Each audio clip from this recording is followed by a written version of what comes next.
عرض راسل دريم هيكون عرض مليان جمدان للصبح، من ضرب الين وجون موكسلي لحد هانج مان وساموا جو، وممكن كمان نشوف عودة قوية في العرض ده. فيلا بينا نتوقع واحد من اقوى العروض في السنة اللي انا متوقع له كده، اي دبليو راسل دريم 2025.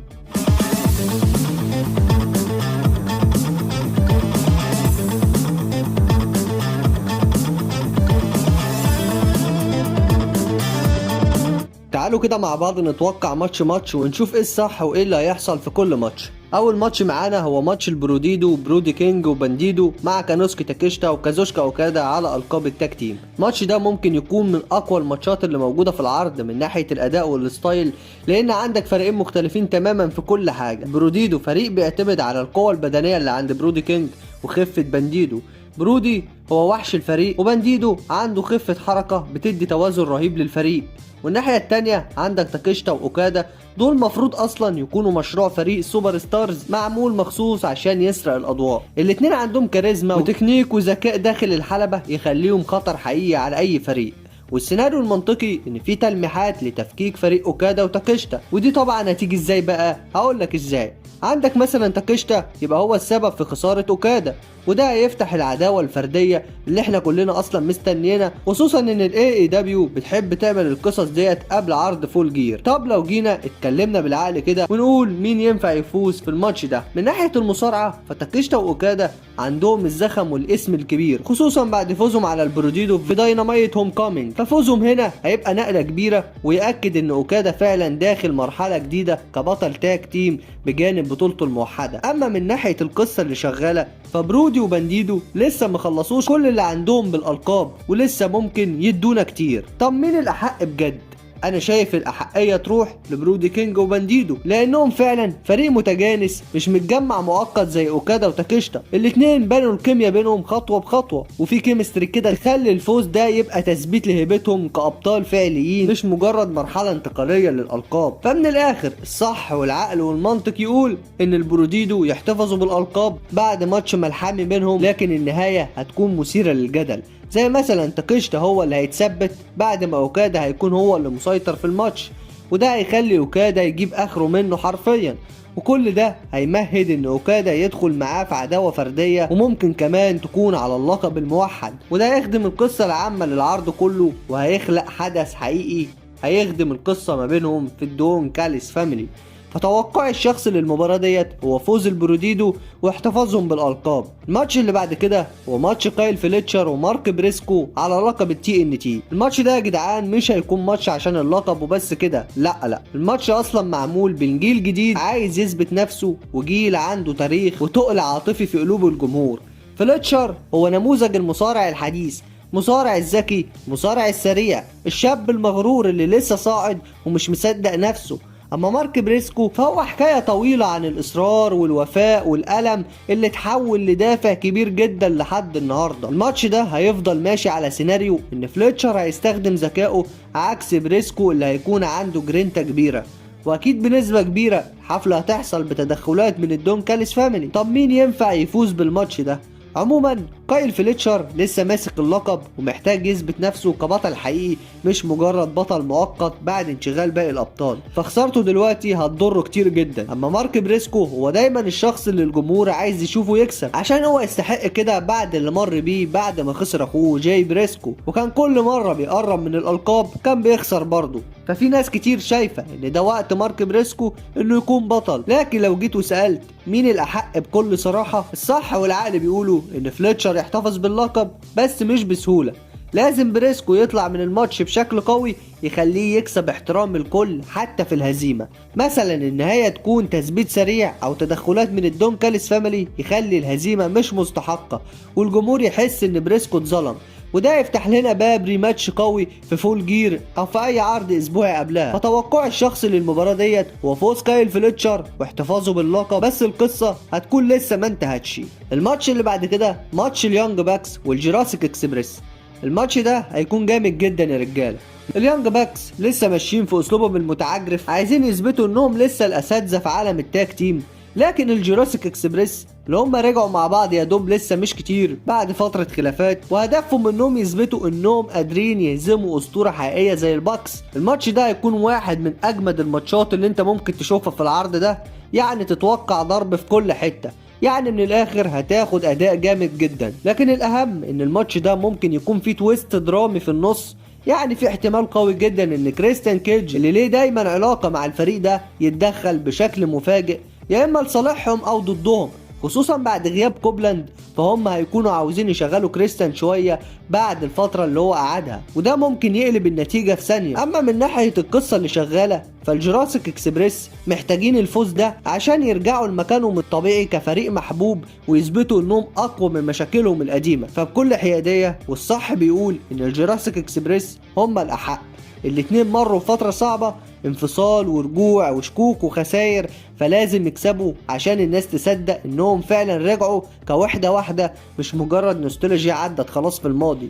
وتوقعي الشخصي بصراحة هو فوز بيري ولوتشاسورس عشان يستحقوا بكل تأكيد، وتكون كملت كمان على اليانج باكس. الماتش اللي بعد كده هو ماتش شفناه في اول اوت وشفناه في داينامايت هوم كومينج، وهو ماتش التريوس بين الهارد سانديكيت MVP وبابي لاشلي وشيلتون بنجامين ضد الديماند. الماتش ده مش منتظر قوي زي بقيه الماتشات عشان الواحد كل اسبوع بيشوفه تقريبا. في اول اوت الديماند قدروا انهم يفوزوا على الهارد سانديكيت، وبعد كده في داينامايت هوم كومينج بيقدر الهارد سانديكيت انهم يردوا لهم الهزيمه في ماتش ستريت فايت.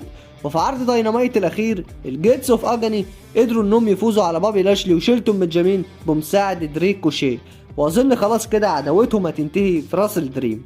والله لو هنتكلم عن الصح فالمفروض الديماند هم اللي يفوزوا وتكمل دفعك بيهم، لان انا شايف بصراحة انهم يستحقوا انهم يكملوا بالطريقة ديت.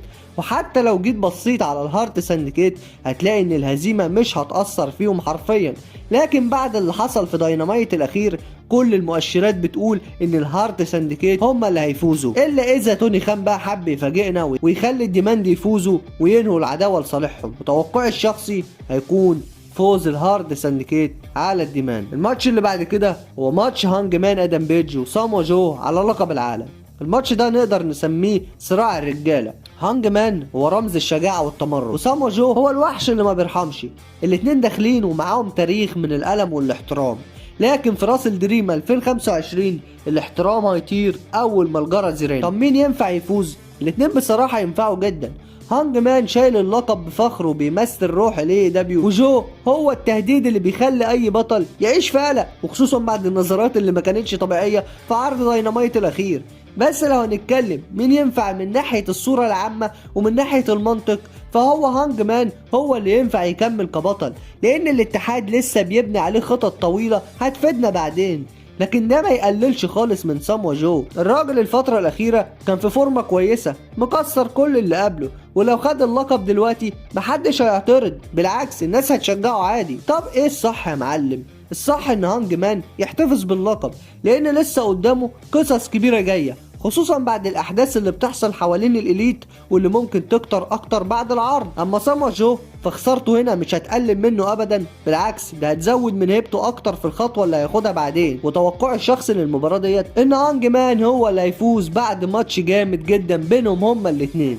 بس بعد الماتش هانجر بيحتفل، ففجأة النور يطفي وصوت موسيقى جاي وايت يدوي في القاعة، وهانجر واقف مش مصدق. جاي وايت يدخل من وراه ويضربه بالبليد رانر في نص الحلبة ويشيل لقب العالم فوق دماغه، في إشارة واضحة إن الحرب الجاية هتبقى جاي وايت فيرسس هانج مان على لقب الاي دبليو العالمي في فول جير 2025. يا سلام على الجمدان، يا سلام يا رجالة على الجمدان لو ده حصل بجد. فتمنى بصراحة ان ده يحصل عشان جاي وايت وحشنا كلنا، والله والله والله اتمنى بجد انه يرجع في عرض راس الدريم. انا مستنيك يا جاي وايت. وبعد كده هنروح للماتش الاخير، افضل عداوة في السنة بلا منازع، جون موكسلي وداربي الين في اي كويت ماتش.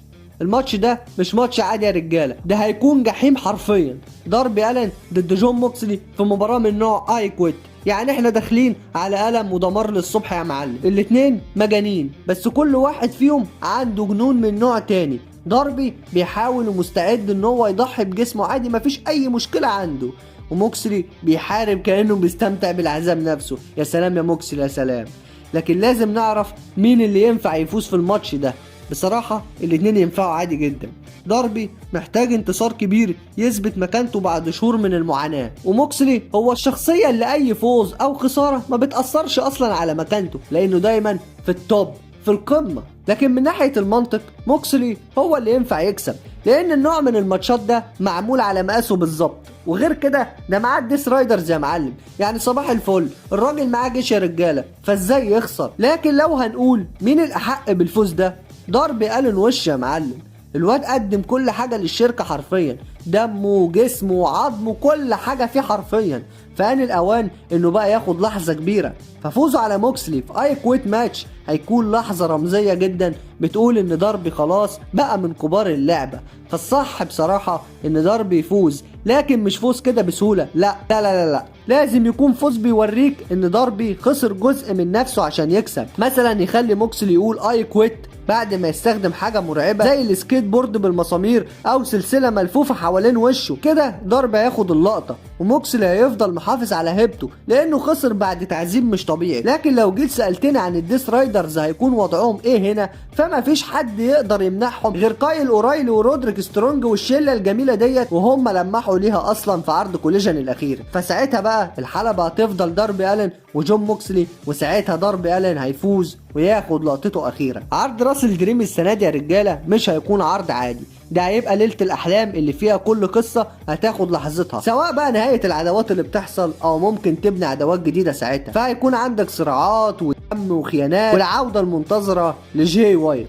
كل حاجة بتقول ان احنا داخلين على واحد من افضل عروض الاي دبليو في 2025. راسل دريم 2025 الحلم هيبدأ بالدم وهينتهي بالانتقام. وبس كده بنكون اتوقعنا كل الماتشات المهمة اللي هتكون موجودة معانا في اي دبليو راسل دريم 2025. لو وصلت لحد هنا ما تنساش انك تكون عملت لايك للفيديو وتشترك في القناة لو انت لسه ما اشتركتش، وفعل زر الجرس على اولى وكل عشان يوصل لك كل جديد. وبس كده خلص الكلام واحلى.